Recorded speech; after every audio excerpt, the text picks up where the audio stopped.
Germany, a nation that has rebuilt itself from the ashes of war. Yet beneath its picturesque landscapes and bustling modern cities lies a shadow, a haunting legacy of fear and control. This is not just history, it is a chilling reminder of how fragile freedom can be. This is the story of the Stasi, the secret police force of East Germany that turned paranoia into an art form and betrayal into a currency.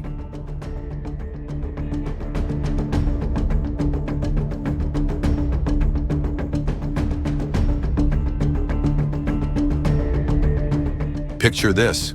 It's the early 1950s.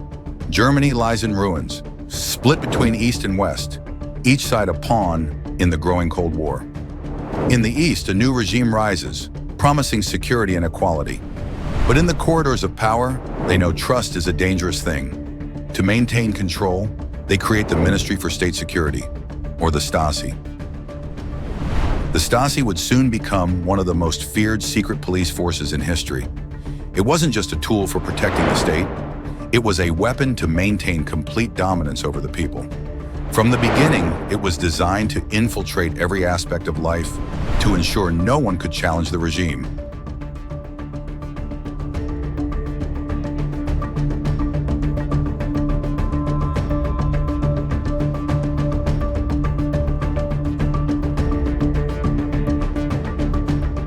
They called it the sword and shield of the party.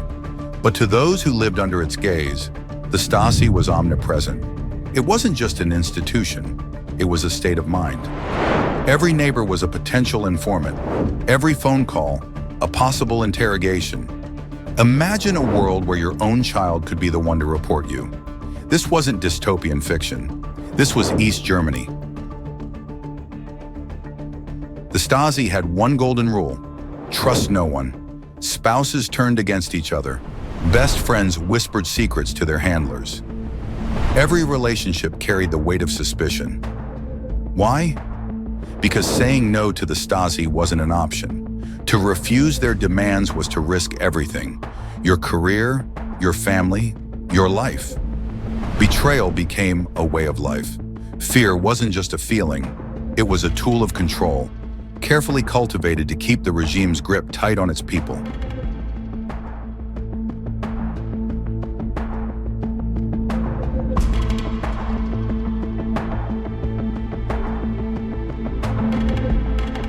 Now imagine the chilling silence of a prison cell, the cold walls closing in. This is where dissenters, or even the unlucky, found themselves. Tortured, isolated, broken. The Stasi didn't just watch you, they dismantled you piece by piece. They used psychological torment and physical punishment to break dissenters.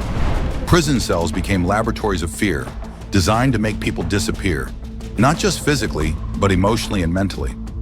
What's more terrifying is that it worked. Fear wasn't just a tool, it was a weapon of mass control. By the time the Berlin Wall fell in 1989, the scale of the Stasi's surveillance was almost beyond comprehension. Their archives stretched over 100 miles. Imagine a city's worth of filing cabinets, each one crammed with the intimate details of someone's life. They recorded everything: conversations, habits, even dreams shared in private moments. Nothing was off limits.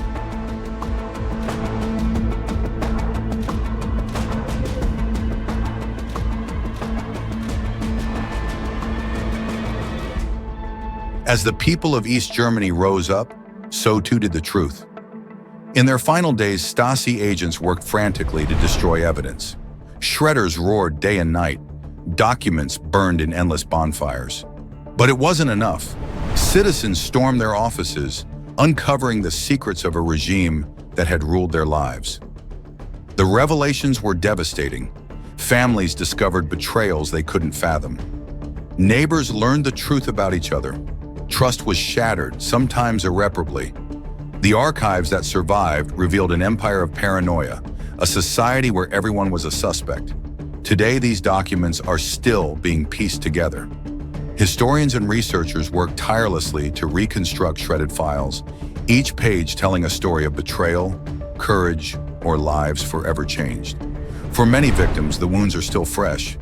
Imagine learning, decades later, that your closest friend was reporting on you. Imagine realizing your entire life was a carefully monitored script.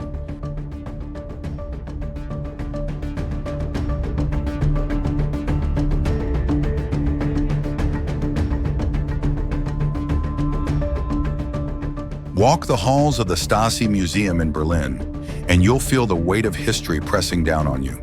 The old offices remain intact, as if the agents just stepped out for a moment. But this isn't just a museum, it's a monument to resilience.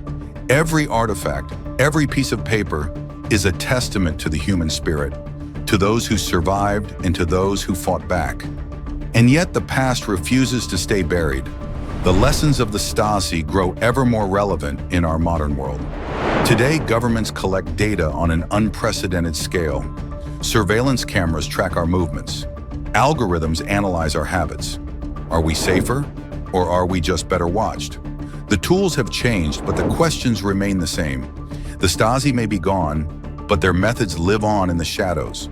From facial recognition software to mass data collection, the echoes of their surveillance state are all around us. The line between safety and control is razor thin, and history has shown us what happens when that line disappears.